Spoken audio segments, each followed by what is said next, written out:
Yes, people. Welcome to the Going Great Guns podcast with me, Guna Ant, and joined by my partner in crime.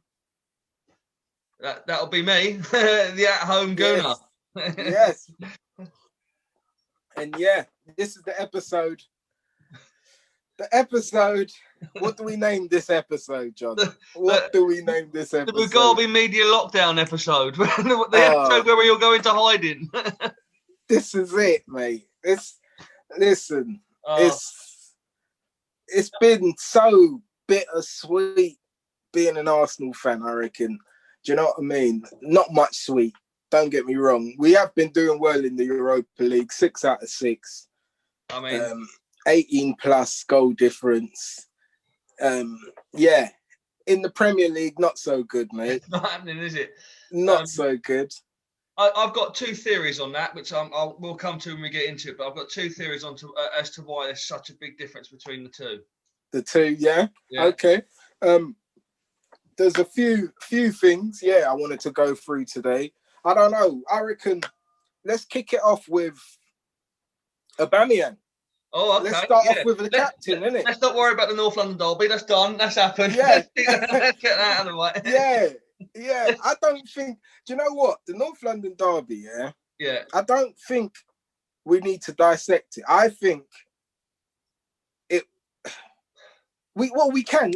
All right. Let's start with that. If you want. Okay. All right. Let's start with that because it was rubbish, wasn't it? Next.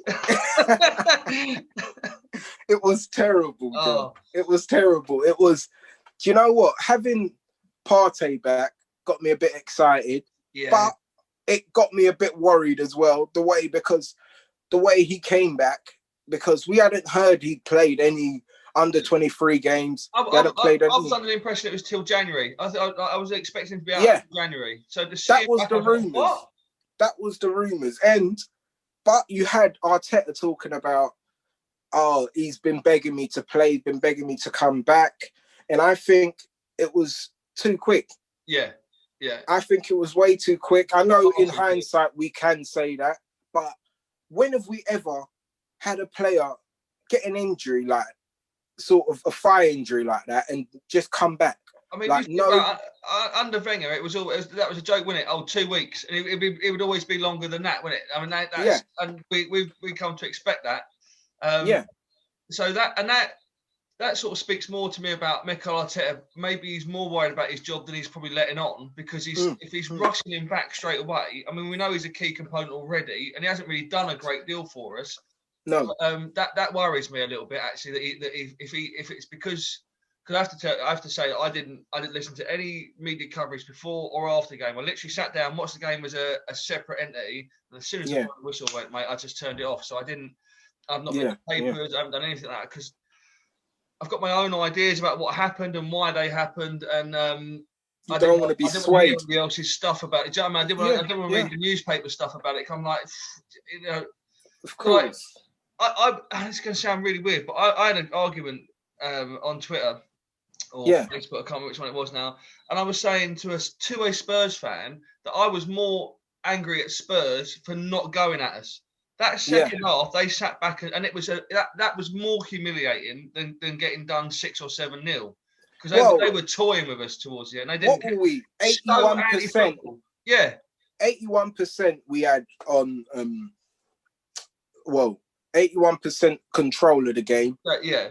Do you know what I mean? So that doesn't usually happen. And the thing not is, in a derby. Not in a derby. I know the result is what matters. Yeah. But it is a bit shameful in a way, but it shows that they had loads of respect for us. Yeah. Because they couldn't come at us. Yeah, they were worried that if they got their 2-goal lead and it was total Mourinho, right, shut it down. I don't want anything going, because he started taking attacking players off and bringing defenders on. So there was a bit of it where you're like, Mourinho is just stinking the place out. And like that this is how the argument started. I was like, if you want to be top of the league playing that kind of football, fair play to you, crack on. I'd rather be 15th, 16th and still try and play football and stuff. Do you know what I mean? I'd rather go down and win an FA Cup than play the football they're playing. Honestly, it annoyed me so much that they were at home in front of 2,000 of their fans for the first time in months, and they decided to sit there and let us just have the ball and attack them. I mean, if we'd have had any kind of bite up front, we'd have got something out of that game. Yeah, definitely. And they weren't that far ahead of us. They're not. If and it's all if buts and maybes. But if we had won that game, we'd have only been 5 points behind them in the league anyway. Yeah. So it goes to show you we're not that far behind. We're just not scoring goals, and that game was a total microcosm of our league our season as it is so far. Go 2-0 down, but fight back and create chances, just not score. If we've got an on-form of Aubameyang and Lacazette, we're banging in 3-4 goals against Spurs on that game, because they would have had to come out.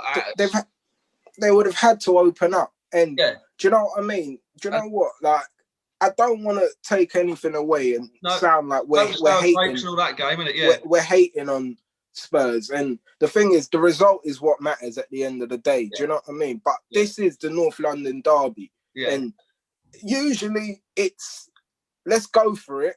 We both go for it. May the best team win. Do you know what I mean? And I was watching it with the missus, and I was saying Spurs are playing like they're Norwich or something, and they're coming up against Man City or Liverpool. Yeah. Like, what? I think they were genuinely worried about. What's going on? What? Like, that's that sort of that tiny team tactic. And don't get me wrong, sometimes you've got to sit back and allow your teams to play, but you've got the players to play. And you know what I mean? To be fair, if you want to look at it without rose-coloured glasses or whatever, that's what we did in the cup run against Man City and stuff. We sat back and hit them on the break like a small club, but not a small club. We used that mentality, and it got us through. But they were better clubs than us. Yeah, exactly. We were doing it against clubs that were better than us, and we are better than Spurs. But in this current time, I hate to say it, we're probably levels. Do you know what I mean?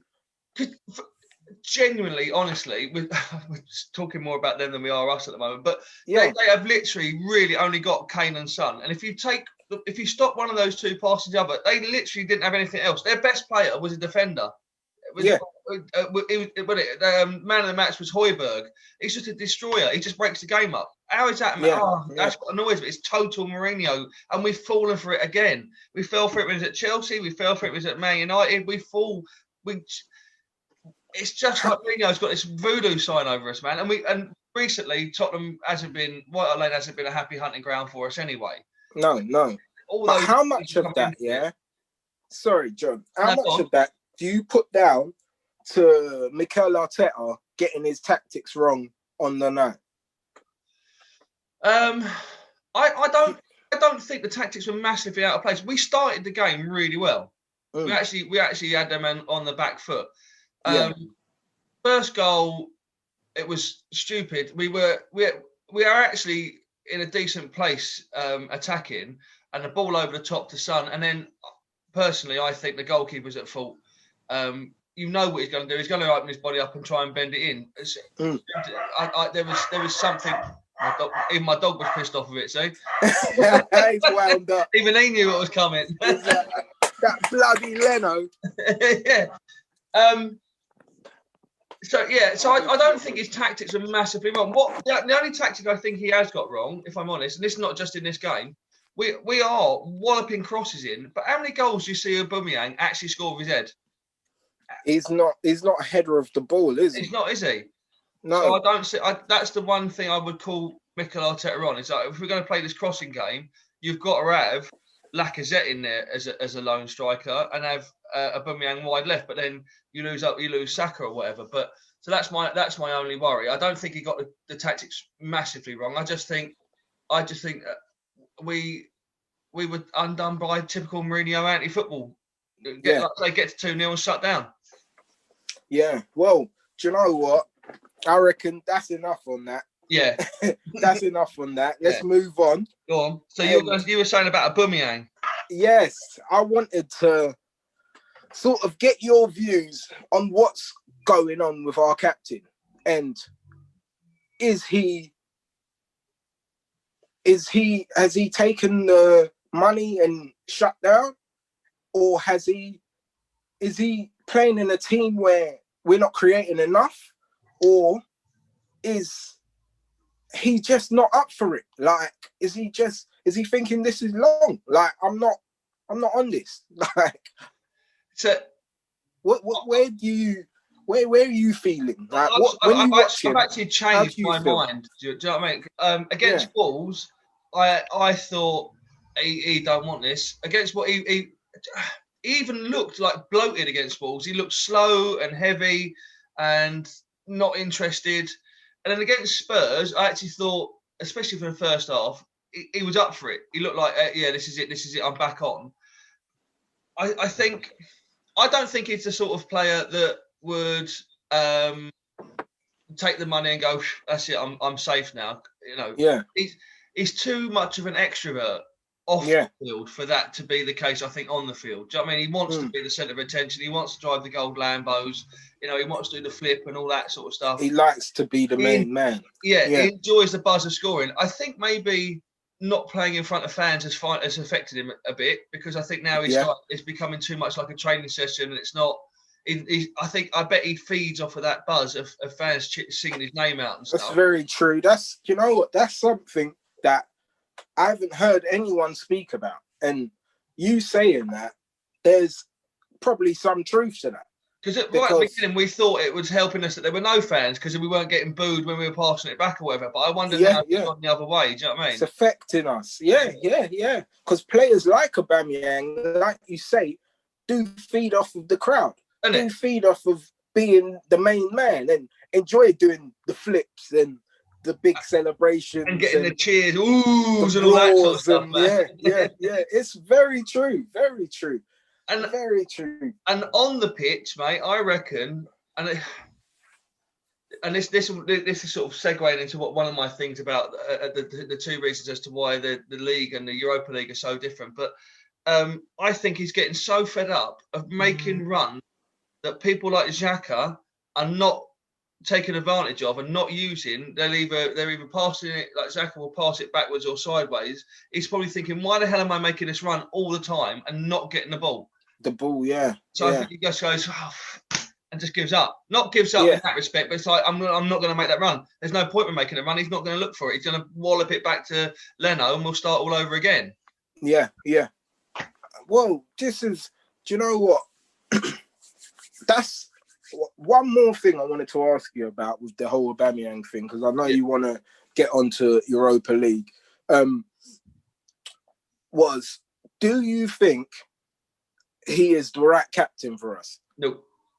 No. I agree with that, but what's your reasoning behind that? I'll tell you what. The thing is, I don't know who the right captain. Well, actually, I do know the right captain is. I'll see what you think on it, but the reason I don't think he's the right captain is because of what we just said. Because he feeds on emotions and he's got to be up there. I'm old school. I think the captain should be the sort of person that can go around and kick everyone out the arse and is just constantly on it all the time. You know, I'm with that. Yeah. It's all about. There's a bit of understanding sort of what the whole game is, not just to focus on your thing. So, me personally, even now at such a young age, I say such a young age, he's older than Tony Adams was when he was skipper.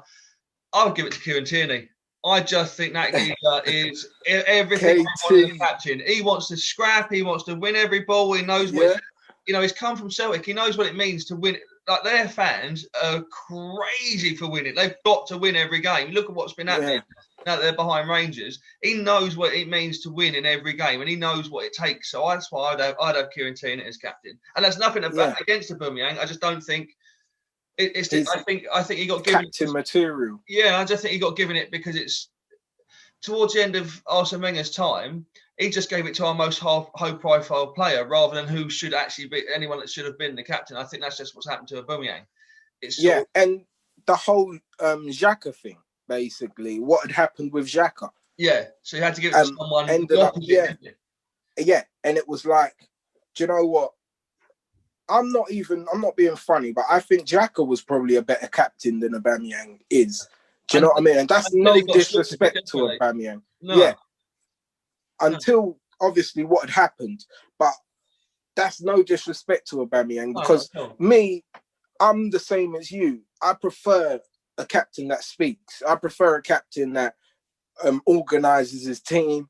I prefer a captain that sort of says it as it is and doesn't throw any punches. And with Aubameyang, I think he's more of a captain that leads by example. And that's all well and good when he's scoring the goals and he's assisting the goals. But when he's not doing anything, he's not saying anything, he's not telling anybody where he wants them to be, he's not grabbing anyone by the scruff of the neck, he's not doing any of that. So he's sort of impotent. He's not there. Nothing's happening. So I'm with you on KT, mate. I'm with you. I can't think of anyone else. Who else would you have? You wouldn't have David Luiz. Maybe Gabriel, but he's not. I don't suppose his English is good enough yet. It's good enough yet. Yeah, he's not. You don't really see him talking too much. No. But he looks like a sort of leader. But we'll see later on in time. You said you wouldn't have Luiz. I probably would have someone like a Luiz. Right. Do you know what I mean? Because I feel like he does. I sort of see him having goes at people, and I like that. He's not ashamed to do that, and he also he'll turn around and give people. He'll give them a pat on the back as well, won't he? I've seen him do that to like Kieran Tierney and stuff as well. And he's come over and gone right. That was after the game. Gone right. You should have done this. You should have done that. You should have done that. Yeah. And do you know what? I think he'd be a good captain as well. If, like you said, there isn't many captains after that. You haven't got much left, have you? I wouldn't have Danny Ceballos because I think he's too like this as a player. Up and down, and fighting with everyone. Apparently, Ceballos. Oh, throwing punches and you've got Lacazette, who's sulky and miserable by the looks of it, doesn't it? This is it. Lacazette is a mood player.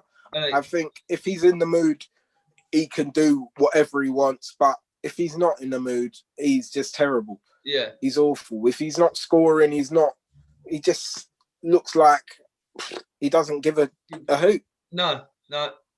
And it's too much to give it to someone like Saka or Willock, who aren't getting the team anyway. No. I don't think, and I personally don't think a left winger should be a captain anyway. You need someone through the middle, anywhere along the back, because they can see the whole game unfolding as well. Mate, you say you shouldn't give a left winger. Who's our captain? I know, innit? Our left winger. No. But listen, Arteta's been playing him through the middle. That's cheeky. I shouldn't do that. But go on. Let's segue on to Europa League, mate. So, because my theory, right? Because I obviously I watched the game last night and we played really well again, right? There are two reasons I personally think we're doing well in the Europa League and not well in Europe in the Premier League. One is he's playing the kids in the Europa League and they are all desperate to get in that side, and so they're trying to show him that they can go into the full squad for the Premier League, right? And to be honest, I don't see why Reece Nelson, Joe Willock, Emil Smith-Rowe, Ainsley Maitland-Niles, I don't understand how any of these. There's four of them there that would easily get into that Premier League side at the moment, ahead of like even Saka, who's again he's a bit floaty and probably even needs a rest. Do you know what I mean? Like, we need creative players. Emil Smith-Rowe is a creative player. Why can't he get in the side? Ainsley Maitland-Niles, give him a run out at right back again. He did really well out there when Hector was injured, and he can probably take a throw in as well. Do you know what I mean? Hector! I mean that is ridiculous. I just think in the Europa League we've got all these hungry players that want to try and prove their point, and also when we're playing the teams, I'm not like Dundalk or whatever, but when we are playing these teams in the Europa League, they are still scared of us because we're Arsenal. Whereas the teams in the Premier League, they don't see that Arsenal anymore. They see the Arsenal that are struggling in the league. So I think that's why we're not doing as well. People, it's like wolves. They sense blood in us in the Premier League, so they're attacking us and putting us under pressure. Whereas in the Europa League, they're all like, "Oh, we come to the Emirates for the first time. This is amazing, isn't it?" And then they get caught out. They're here for the show. Do you reckon that in the Premier League we've got too much, or the players feel like they're too under pressure? because we've got to get this right. I think they do now. Yeah, now. Do you know what it is as well? I think, like, towards the end of last year, we were playing that 3-5-2 formation with David Luiz in there, because that's where he plays best as a back of in a three, isn't it? Yeah. And we were playing with the wide fullbacks, attacking wing backs, whatever you want to call them. And this year, it's like he's gone, right, I'm swapping that. And he swapped it to a 4-4-2, which is what a lot of us wanted, but it hasn't worked. And he's not going to go back to the 3-5-2, which was working. And now I think we're inviting more pressure onto us onto the pitch, and the players themselves are literally I think they're thinking we're in a relegation dog scrap here. Do you know what I mean? They're worried. Yeah. I mean, it's the whole saying. They're too good. We are literally too good to go down. There are 3 worse teams than us, but we shouldn't even be thinking about that. I mean, we shouldn't, mate. I remember in George Graham's last season, we really came close to being relegated. It was only a late one towards the end after we got rid of George that we ended up. I think we finished 13th or 14th that season. I think QPR were the highest placed London club, for crying out loud. And I don't see that happening because the league is so congested. Like that win again, that Spurs winning. If we win again, we're not that far. Because Spurs have got some hard games coming up. If we beat Burnley at the weekend, which we are capable of doing, we're right back. It's single figures again, and we're looking at top 4 again. It could happen. The way the league's been this season. Man United, a pony. They're all over the place, aren't they? Yeah. This is it. And to be fair, everyone's been that way, mate. Yeah. No one's been consistent, and no one's put a marker down. Sorry, mate. I was going to say, do you know what really surprises me? What really gets, and this is, I don't know if it's because I'm an Arsenal supporter and I see things that aren't there or whatever, but Aston Villa smashed Liverpool. Was it 7-3? 7-2. 7-2. Yeah. Yeah. And everyone was like, whoa, that was a result. They beat us 3-0 and goes, whoa, they beat Arsenal. We're not doing brilliantly. And Liverpool are the best team by far in the league. And everyone was just like, oh, that was a fluky result. Whoa, they smashed Arsenal 3-0. I don't. Oh, man. Seeing things that aren't there or what? But I never even thought about that. And there is a lot of truth to that, mate. I mean, and that's what you're saying. Everyone's beating everyone at the moment, aren't they? Yeah, this is it. And no one's got consistent form. But right now, the only problem is right now, the big teams, the so-called big 6, are starting to pick up form and starting to win games. Your Chelseas, your Uniteds, your Spurs, do you know what I mean? Yeah. Your Cities, they're all consistently starting to win games. Liverpool, but yeah, forget about them.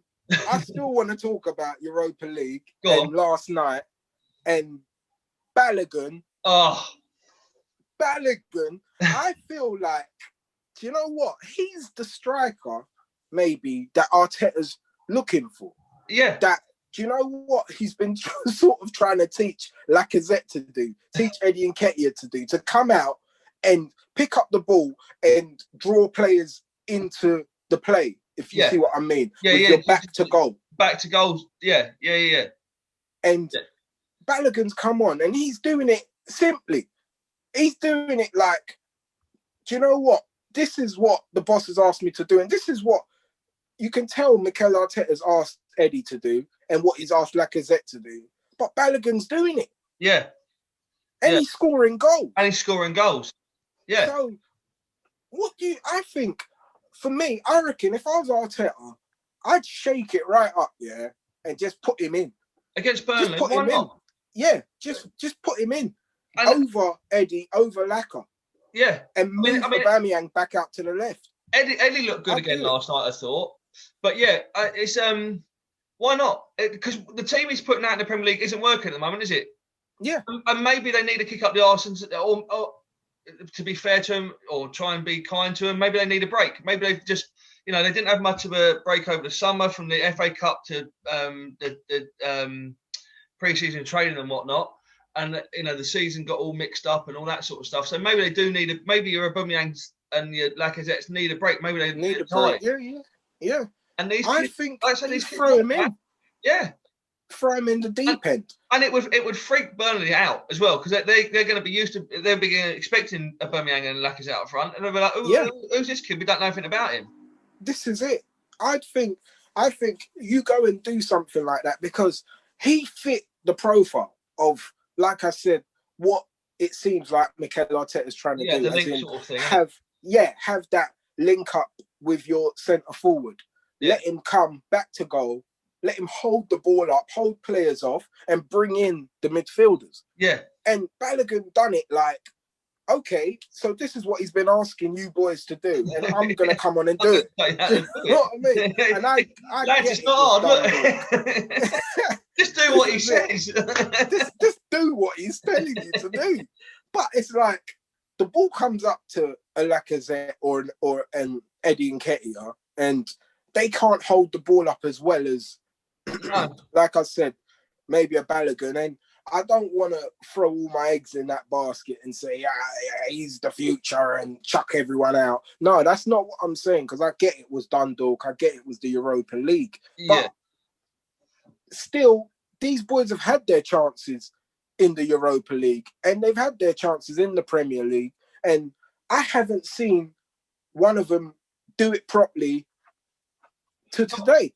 Like I say, not one of them stuck a flag in the ground and gone, this is me, I'm here now. Do you know what I mean? And I feel like Eddie Nketiah's a good player, but for me, he's too similar maybe to an Aubameyang.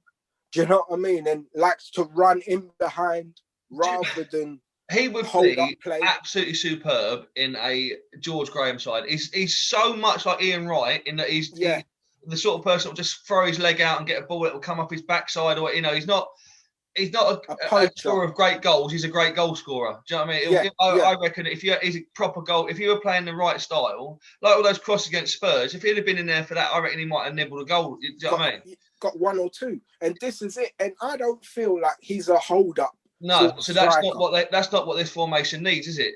And so you need someone who's going to drop deep and have someone run off behind them. This is it, and I feel like that's what Arteta wants to do. I feel like that's what he's going for, and he's trying to get a Lacazette to do it, and he's trying to get Eddie to do it, and it's not sticking. The ball's not sticking, and you saw it with Balogun yesterday. The ball stuck at least 4 or 5 times. Yeah, you know what I mean. The ball got up to him, and he spun off defenders, or he brought in midfielders. And look at Joe Willett's goal. Do you know what I mean? Just the fact he held off that defender. Allowed Joe Willett to take the ball. It suddenly creates space, doesn't it? Because then the other defender's got to come and try and nick the ball off him, because he knows that his mate's not going to get the ball off him because he's holding him off. This is it. And I think that, well, for me, if I was Arteta, I'd just put Balogun in, throw him in. How badly can we do? We're not winning games. How much worse can it do, really? Do you know what I mean? And the other thing, this is what I was saying about before. This is what sort of brings me onto it as well. The difference with having Elneny in the middle. Now none of us really took to Elneny when he first came over, but the fact that he was passing forwards, I don't mind a sideways pass, and sometimes you do have to go back. But when you're when you're taking a corner and it comes out to the edge of the D and then it gets thumped all the way back to the goalkeeper again, you're like, what? But with Elneny, he was driving forward his goal. He's running and thought, do you know what, I'm going to have a pop here. That's what we're missing. And that's what we're not doing in the Premier League. Xhaka will pass it sideways and backwards. Sideways, mate. He loves it. And Elneny, he's bringing players in because he's driving forward and passing the ball forward. It makes such a difference, doesn't it? And the thing with Elneny is, you might think he's basic, but he's more calculated. Do you know what I mean? He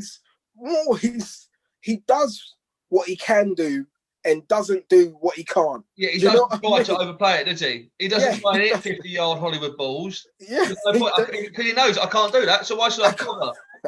This is it. And it would, listen, if we had a team that did that, it would work out, because people will just sort of do their jobs and make it happen.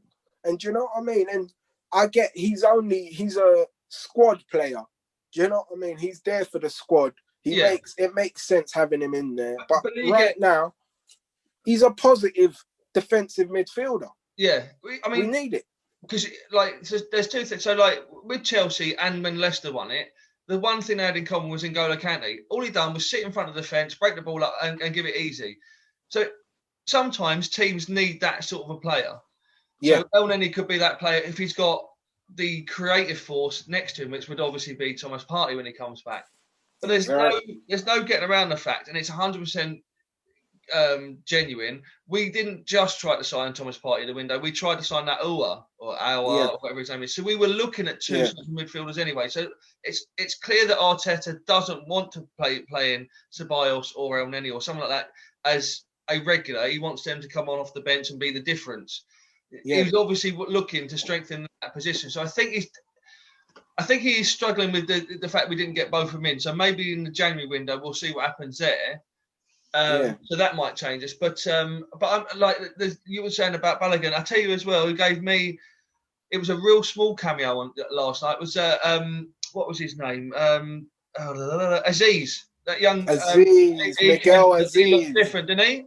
I mean, he's a very good player, man. Yeah. I've been following him, and I feel like he looks the part. I know he's not ready yet, but he's very skillful, very sort of, and you can see he's got that calmness on the ball as well. He's happy to take it in difficult places and sort of get out of it. And and that's what we need. That's because obviously we can't drop the the German maestro. He's obviously we can't keep banging that. No. That he is never wearing an Arsenal shirt on a pitch other than for a photograph ever again, is he? So we can't keep banging on about that. No, when they need to sell some gear in China, then he'll be wearing it, or we'll see him again. But so that's China. What's crying out for, and that's what you're saying about Balogun. See, that's that sort of link play, attacking midfielder, striker sort of role, and it's so unfortunate that that's the system he wants to play, and he can't pick that one player. But maybe these kids coming through the Hale End, maybe there's an answer there. And why the hell not? Well, it'd be amazing, wouldn't it? This is it. But the only thing you worry about is, does Mikel Arteta have the time? Will the fans, will the board, will everyone give him time to do this? Yeah, this is the thing, because for me, I get the results are awful, and people might call me some meaty Arsenal fan, and I don't mind being in this sort of medium position, and that's not even the case. For me, I don't think running out there and getting a quick fix is going to help either. Do you know what I mean? I think allow the man to do his job. Yeah. I personally think you've got to give him a year and a half, like they did with Emery. They didn't like the way it was going, so change it then. They give him a full season, and then because everyone's comparing the beginning there, because apparently Arteta's record doesn't stand up to as well as Emery's for his first 20 or 30 games or whatever it was. But you've got to look at the way that Emery's team collapsed towards the end of last season. We could have had full face sewn up if Emery had a bit of backbone and a bit of bottle. And what difference is, we're only going to do it again. We'll get a little bounce when a new manager comes in. Who are you going to get for a start? Yeah. You'll have the little bounce where we all go, oh, this is amazing. And then they might just collapse again.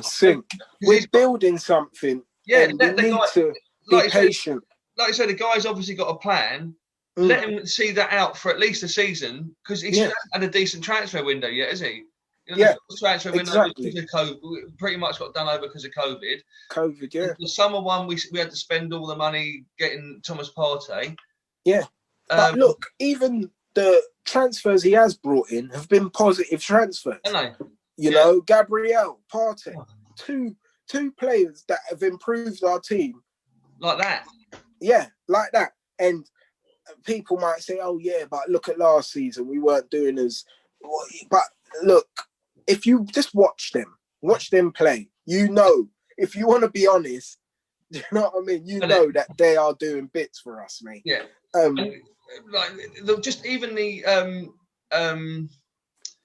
Just even the perception of how Arsenal are now. The minute Gabriel came in, everyone was like, who's this player? Then he had that absolute storm and everyone was like, oh, hang on, Arsenal ain't a soft touch anymore. Just by putting that one player in. That one player. Look at him, man. He's the real deal, you know? So we've got to give Arteta, we've got to give him at least, look, if we're looking at it and we get to Christmas and we're still struggling the way we're struggling, and we're simming around in relegation. I get it.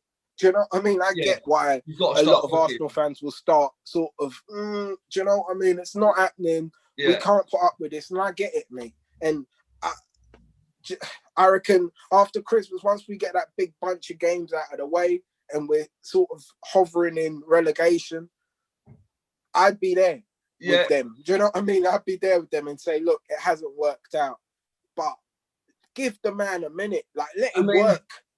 Let it work, man. The only manager I can think of that's out there at the moment that hasn't got a job that would probably be a decent fit. Not a decent fit. No, I don't think it's Pochettino. Yeah, I've got an issue with Pochettino though, because if he weren't good enough for Spurs, why is he good enough for us? You know what I mean? But the only thing with that is I don't know if he weren't good enough for Spurs. I feel like him and the owner fell out. Yeah. I feel like he was good enough. I feel like he was overachieving, I feel. Do you know what I mean? Like, I feel like getting to a Champions League final with that team. After not signing anyone for 2 seasons or something. And he kept them sort of believing that they could get there. And they did get there and got whooped. But which is always nice. I had to put that one in. But for me, I feel like they sort of done him dirty. I don't think it was him that really. Well, there was talk about the fact that it was the Amazon Prime deal. He didn't want to have the cameras behind the scenes when Amazon Prime went in. And B, they wanted someone a bit more worldwide known. So that's why they got rid of him and got Mourinho, because everyone knows Mourinho, don't they? It would make sense. That would make sense. And you've got Poch. You've got that Allegri as well. Oh, cool. Yes, Allegri. Juventus. Yeah. Yeah, the old Juventus coach. I personally, at the moment, all right, look, we're not scoring goals, but we're not, apart from the two we got, I suppose, recently we've started, it's sort of crumbled a little bit, but we're not, I can still see a bit of progress, like I say, because teams aren't sticking 7 or 8 past us anymore, or taking the piss out of us anymore. Even the 2 Spurs goals that they scored, they were breakaway goals. It weren't like we were under pressure for 45 minutes and they were sticking us. Yeah, it was just we got done by how Spurs do things. That's what they did. They did that to Man City, didn't they? Yeah. Even the best teams get done by Spurs that way. This is it. So I think I still think there's enough there for me to want Arteta to see out his, at least this season. Yeah, definitely. But like I say, if we start flirting around and start dropping any more, then you've got to start thinking, oh, hang on, maybe we're not going to have it work. But I think you've got to give him till the last minute, really. We have to, mate. Listen, as long as we're not going to get relegated, do you know what I mean? We have to let the man do his job, you know, and we've got to support, man. And get his players back. Get your parties back and get him fully fit before dropping him in. Martinelli played, didn't he, last night the other night for the under-21s? That's an amazing player to come back. You know, let's see this. Let's see what he can do, and let's see what he can do with a Cam, you know what I mean, an attacking mid. You know. And you've got to remember as well, I mean, this literally, he is learning on the job as well. So all these things that are happening, they haven't happened to him before, because this is the first time he's done it. Like, even your Ancelotti's and that would have been through these spells, but they've learned how to get around it because they've done it so many times. This is the first time he's ever had to do it. He's had to do it. Yeah, he's learning on the job, man. And, you know, like, I wasn't Arteta's, I'm not saying I was Arteta's biggest fan when I wasn't screaming for him to come signed him up. No. Because I was like, what? We need some experience. And you're going to go and get Pep Guardiola's number 2. Like, we don't need that, mate. You know? Yeah. But I'm backing him. He's here. I'm backing him. Just like I backed Emery. Isn't it? Do you know what I mean? I'm backing exactly him. The same. Exactly the same. I have to back you till you start sort of making me think, do you know what? It's not good enough. It's not, and like you said, with the whole Emery thing, I don't want to keep going over it. But at first, he was doing really well. He done well for nearly a whole season, nearly. And he started capitulating at the end. Yeah. And then capitulated the whole of his second season. So at the end of the day, you can turn around and say, look, it's not good enough. We're leaking goals. We're not scoring enough. It's not good. Do you know what I mean? And the turning point for all this, for us, was the Man United game. We finally won up at Man United. And I think there might have even been a little bit there, like, oh, we've got that monkey off our back. Let's go and we're all right now. And relax. Then we went and lost to Leicester at home. And you think, oh, hang on a minute. And that was a smash and grab. So at the time, I was like, oh, it's just one of those games where it felt like that, mate. If Lacazette's goal would have stood, it would have been a different game. Yeah. And then we played. Was it Villa after that, or was it? And you think, oh, was it Villa or Leeds? Leeds, wasn't it? Yeah, it might have been the Leeds 0-0. And then you think, oh well, Wolves are flying at the moment as well. So you start to find excuses saying, well, that could have happened. Yeah.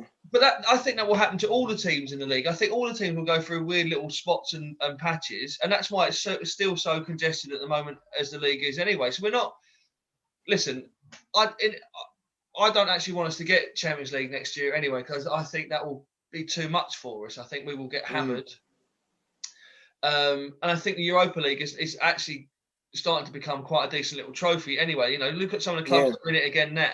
I think Real Madrid have dropped down into it, haven't they? Have they? I think they dropped. I don't think they did. Fuck's sake, man. That'd be first day. This horrible news for us. So I think it's not a bad little trophy to be in, but they say that the table don't lie. We are where we are. I see United's dropped into it. Yeah, well, someone posted the other day that a picture of Ole Gunnar Solskjaer, and he's got OGS on his top, hasn't he? And they said that stands for only group stages.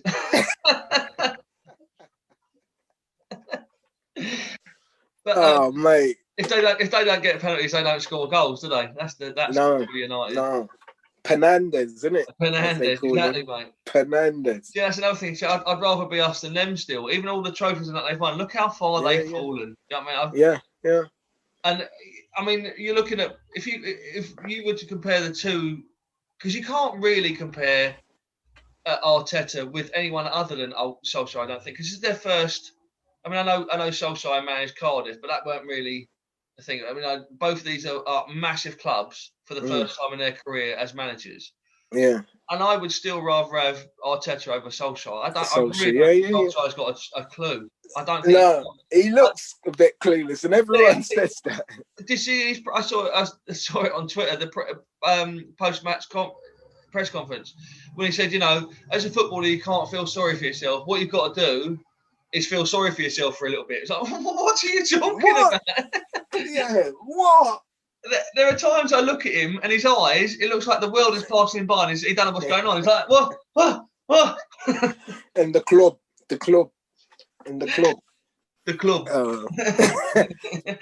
So sure.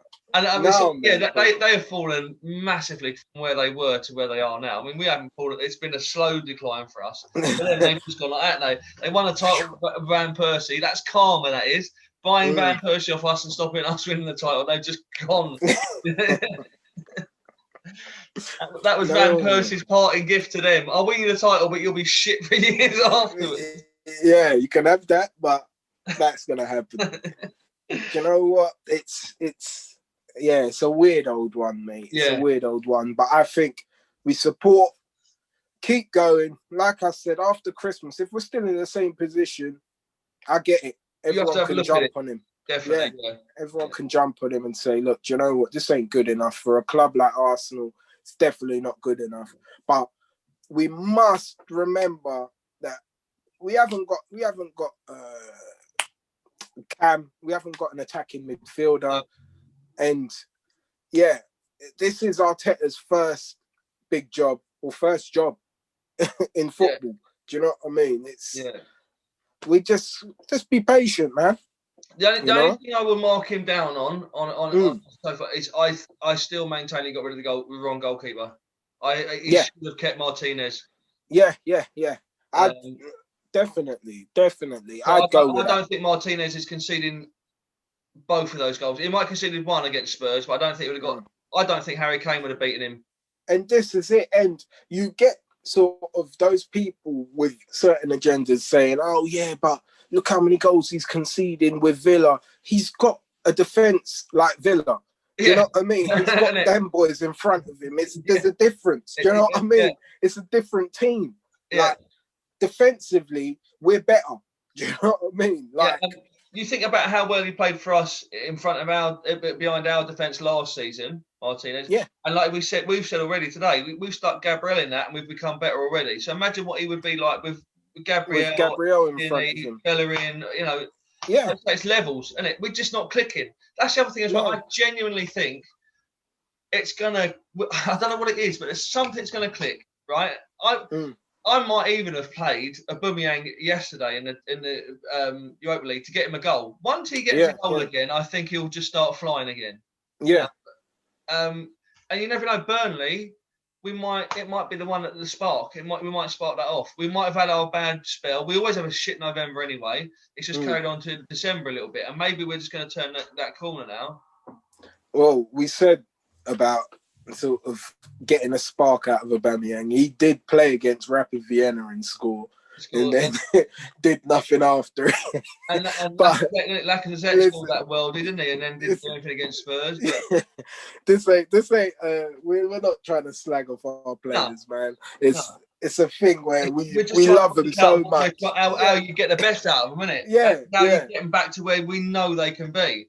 This is it, mate. It's the love for them, mate, and we know that they're better than this. Yeah, and they can do better than this. Because there was one moment in the Wolves game, and I think it happened in the Spurs game as well. Aubameyang chased someone down and got the ball, and it was almost one-on-one with the goalkeeper. And instead of just taking a shot with his left foot or whatever, or his right foot, he tried to shift it onto his left, and I was like, peak Aubameyang is it in that like with in the Chelsea game in the cup final, he hit one with his right foot, didn't he? Yeah. And he wasn't even thinking about it. It was just like, I'm on fire. I'm just going to have a pop. That one when he sent, who was it? Kurt Zuma, right, and then went left. And then dinked it. Yeah. See, that's peak Aubameyang, like you said. Yeah. And against Spurs, you're thinking, oh, this is it. He's going to do this one, and he didn't. I just think he's in his head too much. You know what I mean? Yeah. He's so desperate to get that goal that I think he's trying. Right, he used to say it. It would be like he'd be trying so hard when he broke the record. He was so desperate to do it against Spurs at home that he was snatching at everything. He wasn't calm. He wasn't controlled, and that's why he never scored. That, and he said. He watched a game against Burnley when he gets the 2 goals, one to equal it and one to break it. And the easiest one of the lot is a tap in from 2 yards out because he was relaxed and calm all of a sudden. Yeah. I think that's what Aubameyang needs. He needs to just get a goal to relax himself and it will just come flooding out. No panic, mate. No panic. Yeah. But I genuinely think that he needs players around him to help him out. I just think that's where we're going wrong. I think that's where we're losing him. And that's part, as we said, as part of being the captain. That's why he needs someone else. Because maybe the players are looking at him and going, if he's the captain and he's shrugging his shoulders and huffing and puffing, why the hell should I give a damn about it? Yeah. Because his shoulders are down. Yeah, he's looking a bit, and it's not good enough, mate. No. What I was going to say, do you have your unpopular opinion for this week? I haven't thought of one for this week. No. I haven't really thought of one, but I've just thought of one. Go on. I was talking about that, and I'm gonna go with strip Aubameyang of the captaincy. Unpopular. I don't. If you put that out there, I don't think that would be unpopular. You don't reckon? No. You don't reckon the arguments? I can't.